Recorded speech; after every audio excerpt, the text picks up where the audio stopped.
welcome back to all the viewers. Before we went for the break, we were talking very briefly about the issue of tolerance, and I had said that we were going to focus on the issue of tolerance and cohesion, social cohesion and coexistence in a bit more detail in the second half of the show. So let us think through, what does it mean to be tolerant? Does it mean that we want to totally accept things that other people think or feel or say? Or does it mean that we can actually listen to what they have to say, we can allow them the opportunity to say what they want to say or think what they want to think, and then we can also decide how we are going to respond to it? Are we going to respond to it with violence?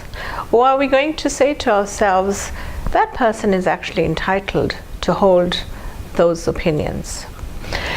One of the challenges that we've seen in recent times in South African society is the issue of people saying some very outrageous things, of people calling each other names, of people perhaps using terminology that is quite disturbing, accusing each other of things that really are unacceptable. How do we then react in a situation like that? Do we go out and try and attack those people who are saying those things? Do we perhaps write letters to the press raising the issues that have been said? Do we call for dialogue? Do we say, let us actually get together and talk about the issues that have been raised? Tolerance is something that actually is not a very easy thing to take on. It does require us to actually have a measure of patience and self-restraint. When we hear someone saying something really outrageous, like, you're a racist, you're someone who's xenophobic, how do we handle that? Can we actually deal with something like that without reacting, without responding? I would suggest that the first place to start is to think about, why is that person saying what they're saying? Why are they calling you those names? Why are they actually accusing you of certain things? It might be useful for us to actually self-reflect. Is what that person's saying actually true? Is what that person accusing you of actually real? And if it's not the case, then we need to think about, well, do we remain silent or do we respond to what is being said? Now, this is only in instances where someone is actually saying something about you. What about situations where, for example, people physically behave in ways that might test our tolerance levels?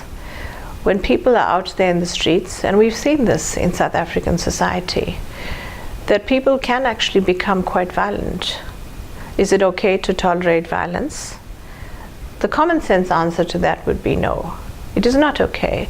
If you see someone that is being beaten up in front of you, someone that is being harmed, someone that is being attacked, our natural instinct would be to go out and to actually stop that person. So when it comes to the issue of tolerance, there are degrees of what we can and cannot tolerate. And I think that it is important for us to be able to actually have this conversation.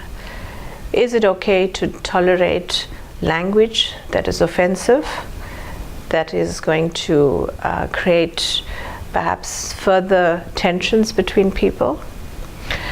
In South Africa, we've seen over 24 years of our democracy situations where people have said really, really unpleasant and very nasty things to each other. They have called each other names, and they have basically even picked up perhaps some weapon to attack other people. We know that gun violence in this country is a very common problem. We know that people walk around with other weapons as well and injure each other. We have seen in certain parts of our country where we've had political assassinations also taking place, where people are actually shooting others because they are either intolerant of the views of those people, or they want to actually get rid of them for whatever reason. There are a lot of things that are happening in our society which force us to think about, is this acceptable or is this not acceptable? And once we get to the point of deciding whether something is acceptable or not acceptable, we have to think about, do we do something about it? Or do we just complain? Do we just sit and moan? If we see something on television, or if we are out there on the streets, out in the public spaces, out in your community spaces, and you hear things being said, how do we respond? How do we react? In the first half of the program, I had talked about some of the social justice issues that we do experience in our society. I talked about the issue of gender-based violence, poverty, unemployment. If we accept that those things are undesirable, in other words, gender-based violence is not something that is acceptable, do we tolerate it when we see it? Do we accept it when we see it? I think the common sense response to that would be no, of course. We cannot tolerate things like gender-based violence. We cannot tolerate things like poverty. Because if we accept that those things are okay, then we as a society have really declined. We need to aspire towards greater heights.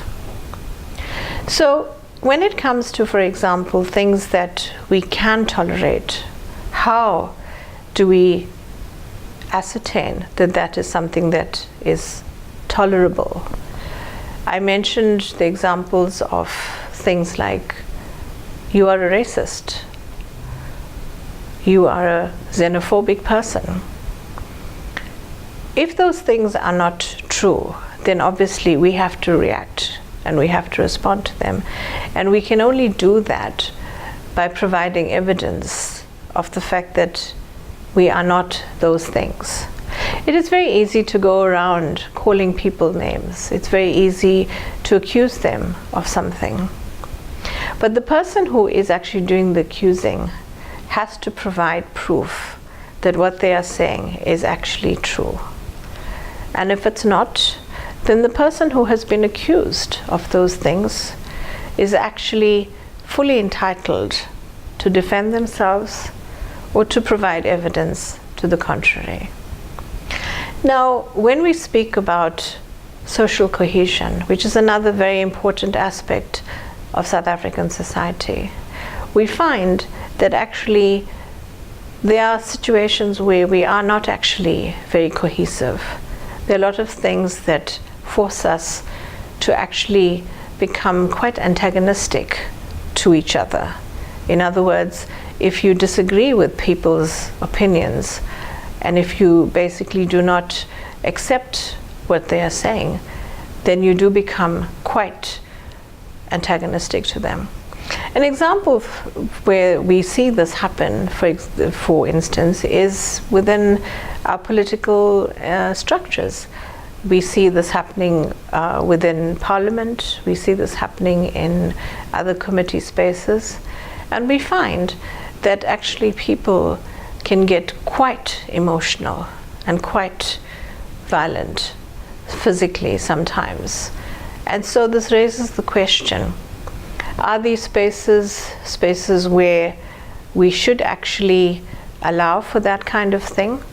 I think a lot of people have over the years wondered about the kinds of behavior that we actually see in our public spaces and our political institutions.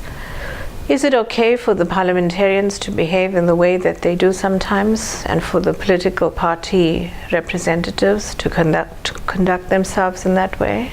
Is it okay for our public officials to manhandle, for example, journalists or any member of the public that they encounter if they do not agree with what is being said? We often find that our political officials are out there in the public space and they are challenged by a member of the public or asked a question by a journalist that really does get them upset. what is the duty of a public official? What is the role of a public official? How should they behave? So these are just some of the examples that we encounter out in the public space of the ways in which people engage each other. Let us for a moment focus on our home environment, our domestic environment. We all live in homes where we would be coexisting with a family member, a friend possibly, but many of us are living with our extended families, a parent, a child, a spouse. How do we actually tolerate their views? How do we engage those people who are closest to us, either our blood relatives or someone that you have married? Do we actually tolerate them? Are we able to actually show tolerance towards them? I think it's important for us to actually ask ourselves these questions because, as they say, charity begins at home. And so if you want to actually show that level of tolerance, we need to actually start immediately in our immediate environment. We need to be able to ensure that the people who are closest to us are the ones who are the beneficiaries of that tolerance. So, for example, if you actually have a situation where you are living with friends or perhaps colleagues, and people differ about, the various opinions that are out there, do we agree to disagree? Do we agree to have perhaps quite boisterous or quite lively discussions about social issues, but we accept that people will hold different views, that we accept that people will actually feel very strongly about certain things, and that we actually need to allow them to hold those views. I think in the final analysis, what is important for us is actually to appreciate the fact that it is only when we are tolerant of difference that other people can also be tolerant of the way that we think. One of the problems we do face in the society that we live in is an inability for people to be able to accept what others think. It is very important that we actually move towards a situation where we actually change, because if we don't allow for tolerance, if we going to not be able to accept what other people say, we are moving towards a society that can possibly become extremely violent. And we have seen it in this day and age. Where there is intolerance, there is the possibility of a lot of violence. I leave you with those thoughts, and I look forward to seeing you in the next episode, where we will once again be talking about be the change and how to become that change. Take care, and I look forward to seeing you in the next episode. Goodbye.